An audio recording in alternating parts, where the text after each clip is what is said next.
ধ্রুবের এই প্রশংসায় আস্থার মন অনেকটা ভালো হয়ে গেল।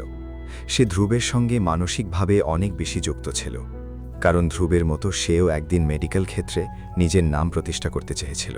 ধ্রুব নিজের চেয়ারে আস্থাকে বসিয়ে দিল।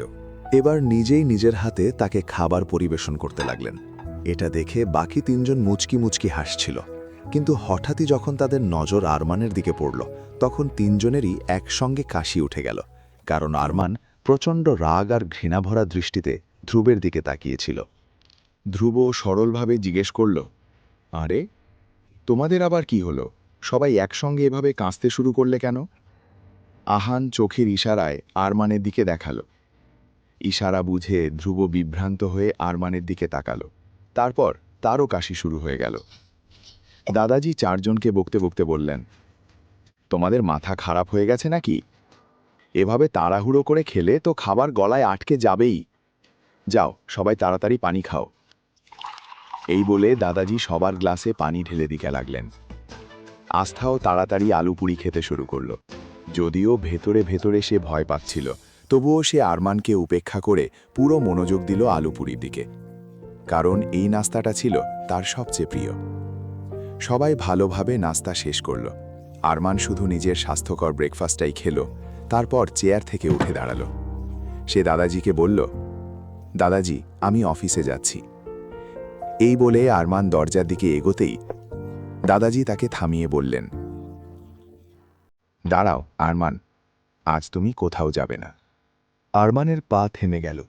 সে একটা ভ্রু উঁচু করে দাদাজির দিকে তাকালো, যেন চোখের ভাষায় জানতে চাইছে তাকে অফিসে যেতে বাধা দেওয়া হচ্ছে কেন। তখন দাদাজি ঘোষণা করে বললেন, আজ শুধু তুমি নয়, বাকি চারজনও কোথাও যাবে না। সবাই অবাক হয়ে একে অপরের মুখের দিকে তাকাতে লাগল। তখন আহান জিজ্ঞেস করল, কিন্তু দাদাজি, কি হয়েছে? ব্যাপারটা কি? আপনার শরীর তো ঠিক আছে তো? দাদাজি হেসে বললেন, আমার সোনারা, আমি একদম ঠিক আছি, কিন্তু তোমরা যদি আমাকে পুরো কথা বলার সুযোগই না দাও, তাহলে আমি বলবো কিভাবে? এদিকে আস্থাও নাশতা শেষ করে উঠে দাঁড়িয়েছিল। তখন দাদাজি বললেন, আমরা ঠিক করেছি আজ সবাই মিলে শ্রীকৃষ্ণের মন্দিরে যাব, কারণ আস্থার সেখানে পূজা দেওয়ার ইচ্ছে আছে। দাদাজির কথা শেষ হতেই আরমান রাগে আস্থার দিকে তাকিয়ে রইল। তার পুরো বিশ্বাস ছিল নিশ্চয়ই আস্থাই দাদাজির কানে মন্দিরে যাওয়ার কথা তুলেছে। মনে মনে সে ভাবল, ইচ্ছে করছে এখনই রামুর ষাঁড়টাকে এদের পেছনে ছেড়ে দিই, তাহলে জীবনে শিক্ষা হয়ে যাবে।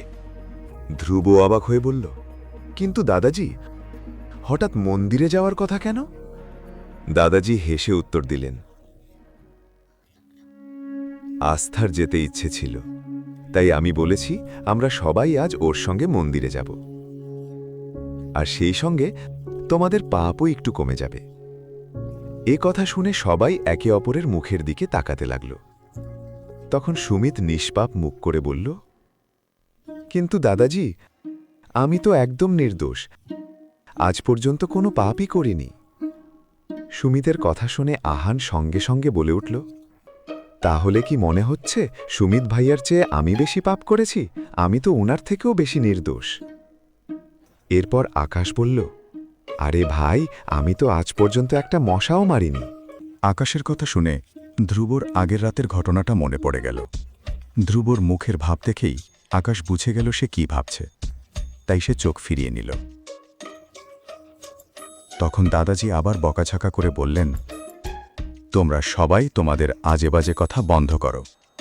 আমি একবার বলেছি আজ কেউ কোথাও যাবে না, মানে কেউই যাবে না। সবাই তাড়াতাড়ি তৈরি হয়ে নাও, মন্দির থেকে ফিরে আমরা সবাই শপিংয়েও যাব। শপিং কথাটা শুনেই আরমানের রাগ চরমে উঠল। দাঁত চেপে সে বলল, দাদাজি, এই মেয়ের শপিংয়ের জন্য আপনি আমার কোটি টাকার ক্ষতি করতে চান? তার চেয়ে ও একটা কাজ করুক, আমার এই কার্ডটা নিয়ে নিক, তারপর যত খুশি শপিং করুক। পরের কাহিনী জানতে দেখুন পরবর্তী এপিসোড, শুধুমাত্র পকেট এফএমের ইউটিউব চ্যানেলে। আর তেরে ইশক মেয়ের সব এপিসোড শুনতে ডেসক্রিপশনে দেওয়া লিঙ্ক থেকে পকেট এফএম অ্যাপ ডাউনলোড করুন।